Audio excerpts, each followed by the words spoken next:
What's going on, TTM? Whew. About 10 more days left in the season. I can't believe the season's almost over. It's been a crazy year. An actual full year. I didn't even think that was possible. But I got an interesting video. It's the awards video. We're going to go over some good keeper picks, some bad keeper picks. Well, maybe not so much as a good keeper pick. They're mostly bad.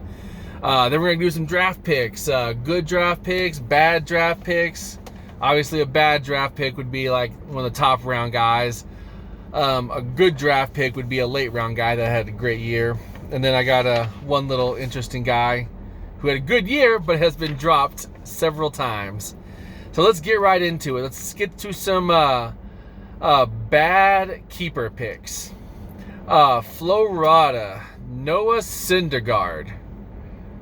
God, I don't know when that guy's ever going to pitch again. At this point in his career, I don't know what you're going to get from him. I just don't know what you're going to get from him. I can't say to cut that guy soon enough. You also kept Carter Kieboom. No.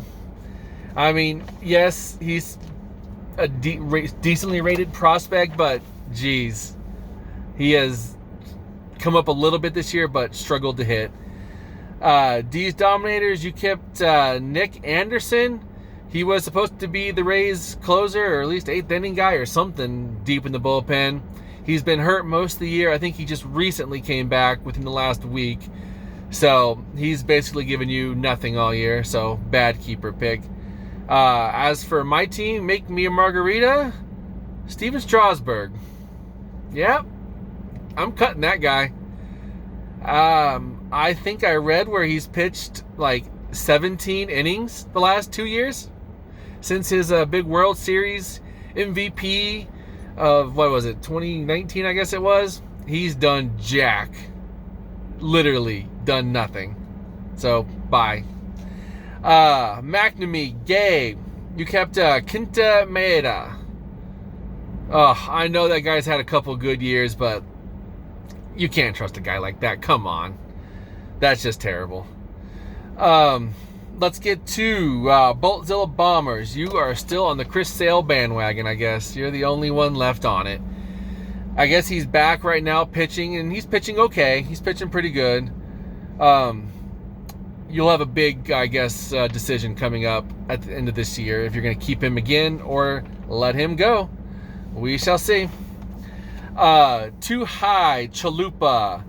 Marcelo Zuna got off to a shitty start and then start beating his wife. And now I don't think he's in prison, but he probably should be. And you might not want to keep him again. So might want to say bye to Mr. Ozuna. And then Klecker, ATX Klecker. You recently changed your name to God. Nambla. I implore everybody to go Google that. Yeah, the North American Love Association thing with a couple words in the middle. Yep. All right. I love the name. It's something, I guess. Dylan Bundy had a great year last year, but this guy just can't avoid the injury train. I mean, he's like Strasburg. I wouldn't keep him. Even if you miss one good year, the next year is going to be injured just like he is right now. Where we got next? Warney's leg spin. Alec Baum. I mean, the guy got off to a decent start in April, but then just hasn't done anything since then. Got hurt. So, I don't know. He still has time to turn it around. You're going to have a big decision on this guy because I don't know what you're going to do. To me, I wouldn't keep him, but Warney, you do crazy things, so you might keep him. Hats for bats, you got two guys. You got, I believe, the 2018 National League MVP. Maybe I'm wrong on that year. Maybe I'm right. I'm not sure. Cody Bellinger. That guy has done nothing. Well, I'm sorry. He hasn't done nothing. He's hitting 160 or whatever the hell he's hitting, and he's been consistently hitting 160 for the past 2 or 3 years, it seems like. So, wow. I don't know how that guy fell off the map. God. So, I don't know. Might be time to cut loose on that guy. That's a big decision. You also kept Dominic Smith. Man. He had one good year, I guess. Had some good hits. He was always a decently rated prospect. I never thought, though, he would be that good in the majors. And he did have an okay year last year in a shortened season. This year's just not been good, though. Where is my award for this one, though? Oh, yeah. My award for the, I guess, worst keepers. Florida, Syndergaard and Keyboom. The combination gets you the worst keeper award of the year. So, congratulations, Flo. Way to go. Maybe not so way to go. That's not a good thing. You don't want to be on that award. All right, let's get to some really bad picks teams had. Sacrifice Blunts, the number 1 overall pick, Trevor Rosenthal. I don't think he's pitched a single inning this year. Hasn't gotten an out. That's not good for a number 1 overall pick. And the second round pick you had was Joakim Soria. Wow. That guy's been a 6 ERA, like 10 inning guy. Not good first 2 picks, Blunts. Sorry about that. Let's see. Why do I have Floric as a bad pickup or a bad pick, Brian Garcia? I don't know why I wrote that down. I must not have been thinking, or somebody distracting me. I'm not sure. So we'll move on. Let's see. Where's some more bad picks? Bolt to the Bombers. Corbin, the Nationals pitcher. Patrick Corbin. Wow. Second round pick. That guy's been one of the worst starting pitchers in the entire Major League Baseball this year. What's his ERA? 6. I know you tried to pawn him off on me. And I'm like, I'll give you a 30th round MILB pick. You wanted tons of other stuff. I'm like, that guy fucking sucks. So, next, please. You also picked Clint Frazier in the... I can't tell what round you picked him in. But that was a bad pick, too. That's all you got to know about that one, Floric. That was a bad pick. So, yep, that was a bad pick. I mean, not Floric. Bolt, very bad pick. Let's get to Too High Chalupa. You got Evan Marshall in the 3rd round. I think he's been hurt, not done much. So that was a bad pick. That was a really early pick that did not work out. Whole Enchilada. Brad, you took Dylan Betances in the 8th round. That wasn't too high of an investment on this guy, considering he's only pitched 4 innings, maybe 5. I don't remember what he's pitched. But he's not worked out. And his arm troubles are always with him now, and he's done as a pitcher. You should not draft him ever again. No one ever should in the future either. All right, what else do we have here? My Two Dads. I don't know what happened to your team. Your team, Matthews, kind of fell off a little bit. Let's get to some of your bad picks. Lucas Sims, a bad pick in the 4th round. Was supposed to possibly be the closer there for Cincinnati. Didn't really do much. I gave you a bad pick of Buck Farmer in the 10th round, but I don't know why I did that. That's a 10th round pick. That's not too bad. Who cares? It's a 10th round pick. Who gives a shit? It's gone. Rooster, your 1st round pick, Rafael Montero. Bad pick, Rooster. Bad pick. Got hurt. Didn't really do much else. But let's get to the award for the worst early round picks. I mean, Sacrifice Blunts, Kroom, with Rosenthal 1st overall, and Soria, your 2nd round pick, having both those combined for like 10 or 15 innings the entire year, and a 6 ERA, I think 1 save, maybe 1 hold. You're going to get the award for the worst picks. So, way to go, crew. Worst draft of the bunch. All right, now let's get to, let's see, what are we going to do? Some really nice pickups or some bad drops? We're going to do good pickups. We're going to start with the good news. All right, let's go start with Kroom. We just gave him the award. Kroom, you picked up, oh, sorry. Let's not go to pickups. Let's go to good draft picks, good late draft picks. That's what we're going to do. Sorry, I got ahead of myself. Blunts, anyway, good late draft pick. Gregory Soto in the 19th round out of 20 rounds. 3-something ERA, 20-something hole or saves, I believe. Great pick, crew. Your team still is starting to come up. We'll see how they do. Floric, you got Melanson in the 5th round, and I think he leads majors and saves, or is up there with 2nd or 3rd.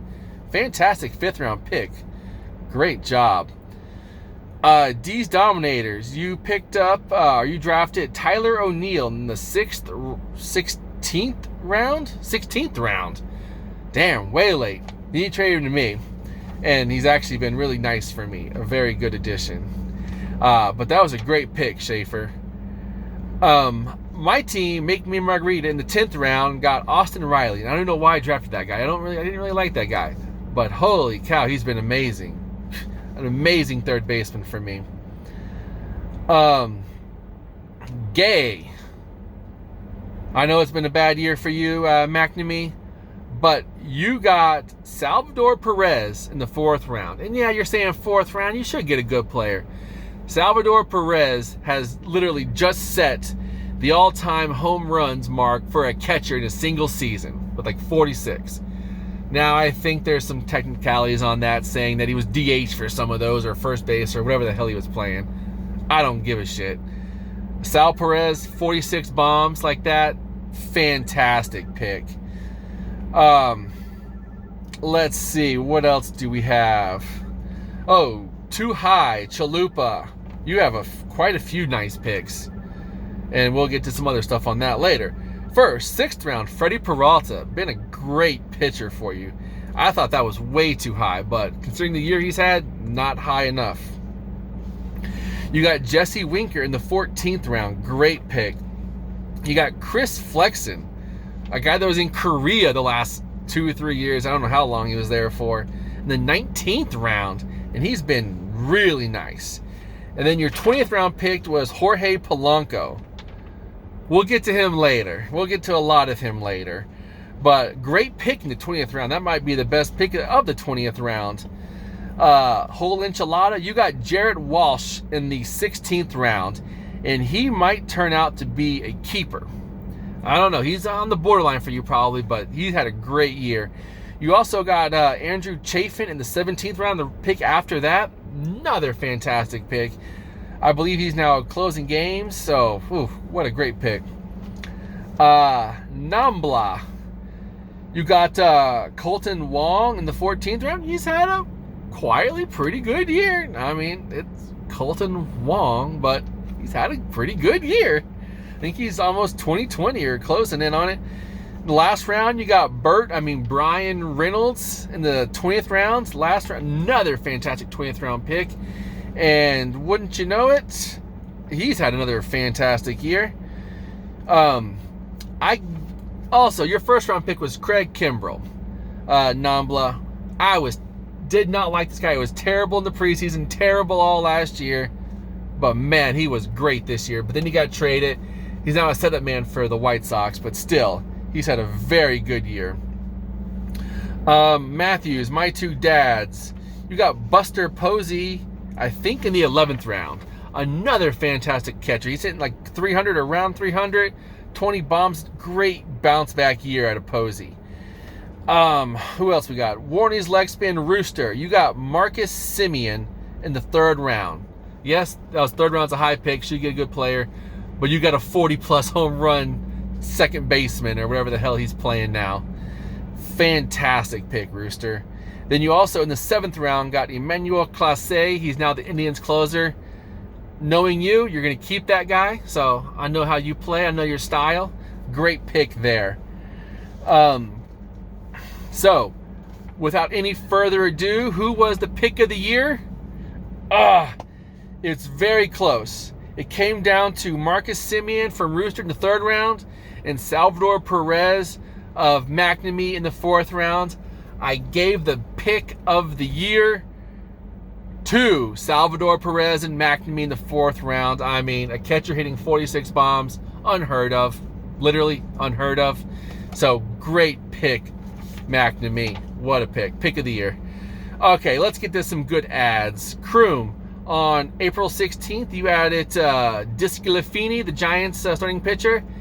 Been good for you all year. Very nice pickup. Okay, we'll skip that one. Schaefer, on April 4th, you had your biggest move of the year. You added a guy that went, or I don't think he's there yet, but he is about to be a 30-30 guy. Cedric Mullins of the Orioles. What a fantastic pickup. And then also on June 7th, you added a guy named Jonathan Scope, who's been quietly really, really good for you. So those are two fantastic ads. My team, Make Me Margarita, on April 5th, I added Yuli Gurriel.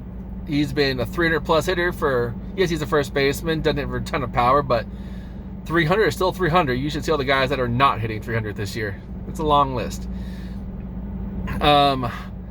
Gay, you added Jun Segura on April 2nd. Great pickup, I thought. You also added Brad Boxberger on June 4th. Another good pickup. You also added Anthony Bass on May 28th. I thought that was another fine pickup.